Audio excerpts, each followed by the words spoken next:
Whoa. Hey, everybody.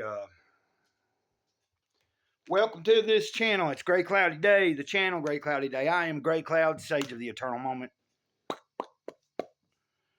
Uh, and it is a gray, cloudy day today. It's raining.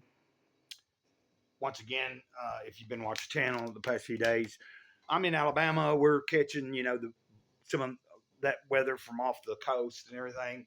From the hurricane, it's doing all the weather doing some damage over in Tennessee and North Carolina, Florida, all of them. Anyway, let's keep everybody in prayer and everything. If you could, hit the like button and think about subscribing. It would help out. Trying to figure this out. So, this is just me getting out of church. I just put some hamburger patties on. Oh, not that I really need to eat right now or anything. I'm just cooking them because it's some of the meat that David brought me yesterday. One thing was a store bought package, and then one was in the Ziploc. And I didn't realize till this morning I'd put it down in the drawer in the bottom of the refrigerator, in the refrigerator. And so it was when I opened up the drawer this morning to get the sausage out and cook to finish off the sausage I had. Uh, I noticed that in that Ziploc baggie, the hamburger was already patted out into 3 patties. And so I was like, cool. And I'm going to go ahead and just get them cooked up, and whether I eat them right now or not. Uh, and I'm having some issues. These muscles, it started last night. I have this from time to time. If anybody has ever had this experience, let me know, chime in what you think it could be. But I know it's muscle cramping. I'm having some issues with cramping. Occasionally this happens.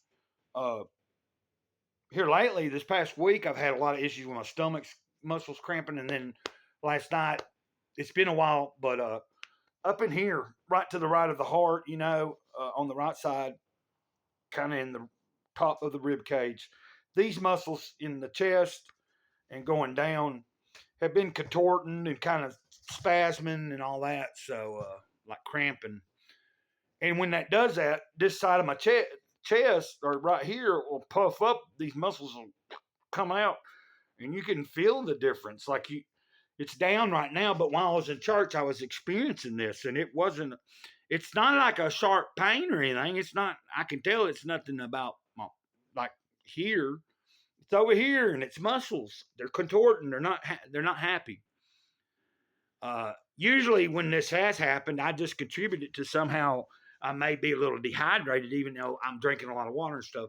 Because if anybody don't know, dehydration isn't always just about not having enough water. It's about is do you have the right minerals and vitamins that is needed on a daily basis? Like, am I low in potassium or magnesium? I do take those supplements, but I know that the particular ones I have right now are from the dollar store. They're not the best ones. I've done some studies.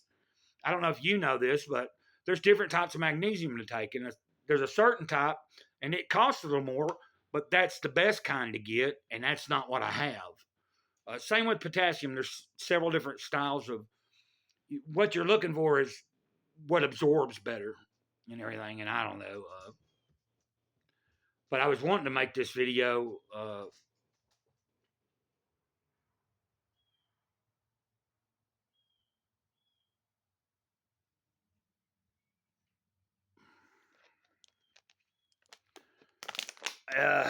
I was just gonna mention about tomorrow being September 30th, and I've been mentioning the past few days. This past week it's really been prevalent in my mind. At the beginning of September, going into September from August, I knew we were leading into September. September 30th is the anniversary of Mom's murder. My mother was murdered in an arson house fire back in 2002. Uh, they say the fire was started in the middle of the night, somewhere in the early morning. It wasn't not. It wasn't actually. So it was in the 30th. So it was after midnight. It was like between 2:30 or 3 o'clock, and it's an arson house fire. that's unsolved still to this day. So I've talked about this numerous times throughout the years on this channel, usually around this time of year. Sometimes throughout the year, I may bring it up and mention it because it's a devastating blow, you know. And I want to share that, you know, I don't know if I've actually ever shared this part or not, but during the early part of the investigation, you know, right after it happened, about 3 months into it, I remember having to, I was asked to go be questioned, ask some questions again at the Estill Springs Police Department in Tennessee. And when I got over there, you know, I remember because I was at probation that day. And right as I got to probation and sat down, the state fire marshal dude, the state fire marshal stepped in and was like, hey, blah, blah, blah. I already had met him at one point the day of uh, September 30th, finding out that mom had been killed and they believed it was arson and all this other stuff. So there was a lot of questions being asked, but that was a really brief moment. Basically, he stepped in and was like, hey, will you come over here to the police department in Estill? I need to ask you some more questions. I got there and he gave me the rundown. He's like, well, in arson fires, we look at people closest to the family member first, usually other family members or friends. First, usually family members are looked at. Uh, so it was, you know, he basically said, at this moment, you're our number one suspect. And this was because I had some criminal record, you know. At this time, I did not have a DUI. All I had was some uh,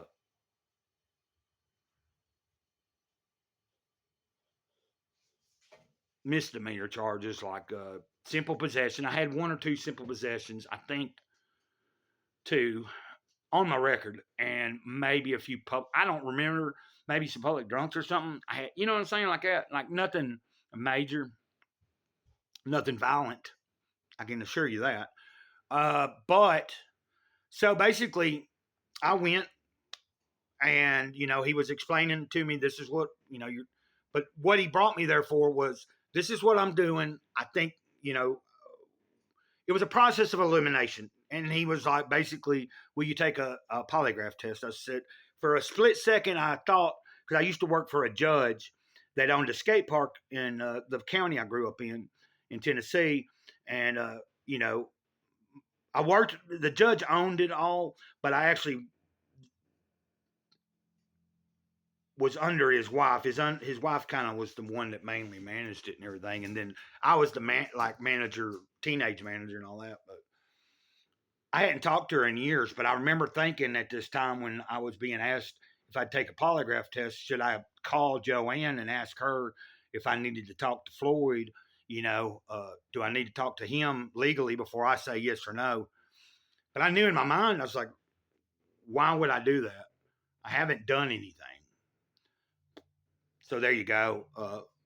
So he had somebody right there and then, a polygraph guy. He came in, he explained the science of it to me. And, you know, basically they give you all the questions that they're going to ask ahead of time without you hooked up to the machine. They ask you all these questions, you answer them, then they hook you up. And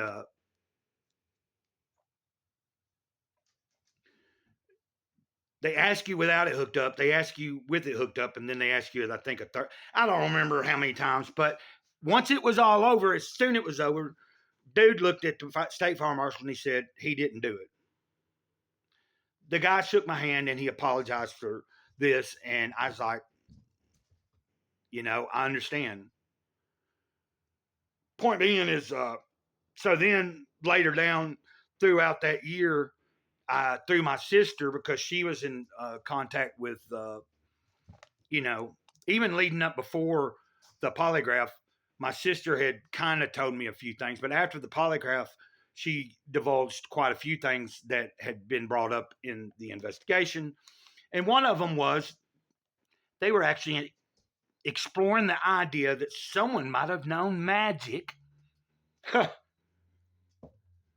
that they used magic to magically make the dogs not bark or be all upset when someone was trying to set the fire, because they say 3 people were involved at least, and the neighbor didn't hear the dogs barking until it was too late.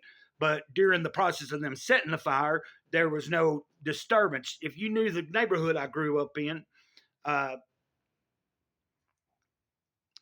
anytime something stirred out there was a bunch of dogs. We didn't have any, they weren't all on leashes and stuff. But, people moving around, someone that shouldn't be there or something out there, they're going to bark and all that and carry on. And we had, dogs there and everything. I wasn't living there at the time. But the point being is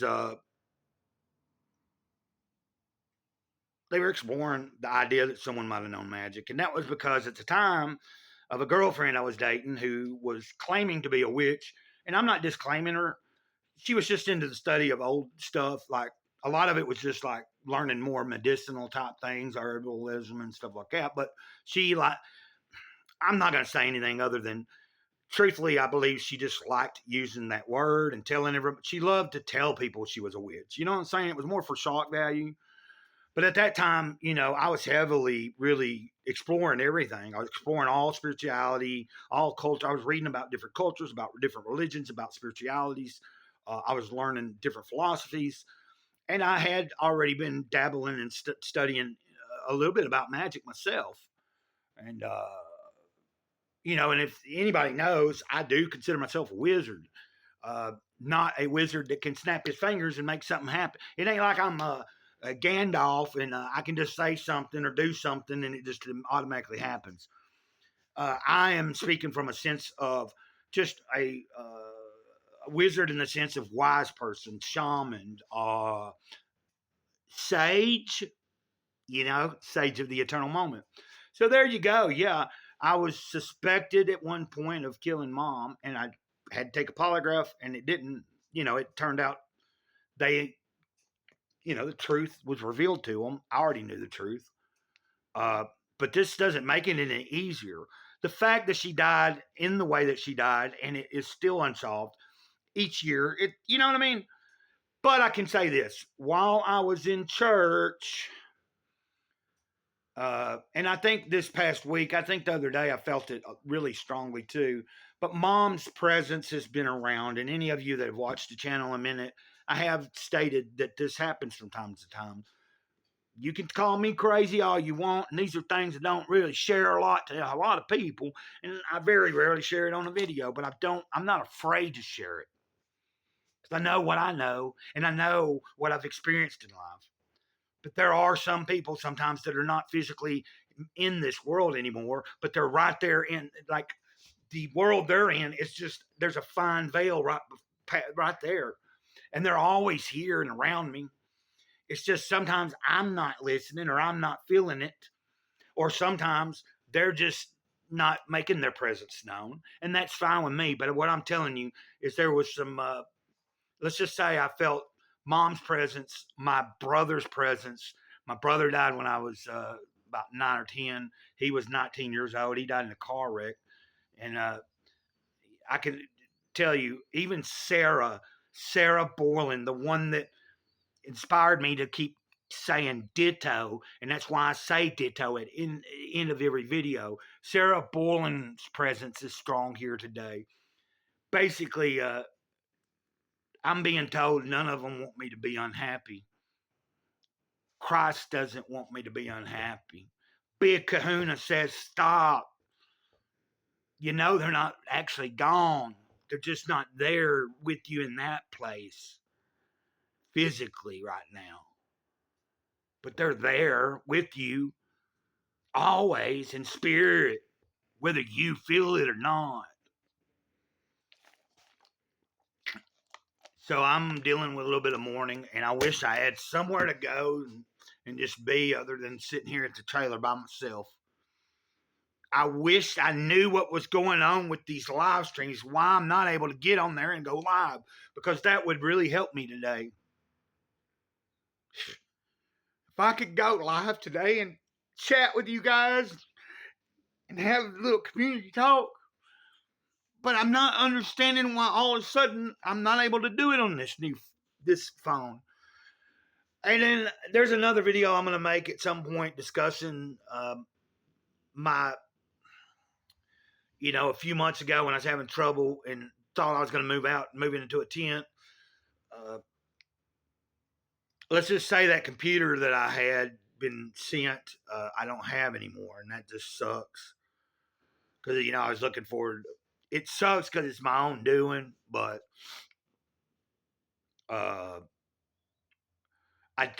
I've took this as it was just not the right time, evidently, for me. Like, I wasn't prepared to have it.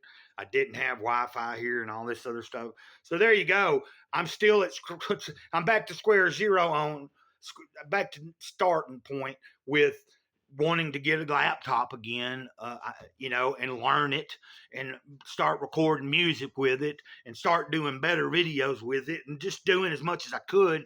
And that laptop was awesome. And I'm not sitting here trying to complain. I just went from talking about mom being gone in the physical and being murdered and unsolved to this. But I'm just saying that's a whole nother video of me just discussing like where I was at in my head and what really there's no reason to discuss any of it now because I just mentioned it. And I don't know if anybody's going to watch this lengthy video here. To me, it's lengthy. I don't know. It sucks because I want to be edited. Anyway,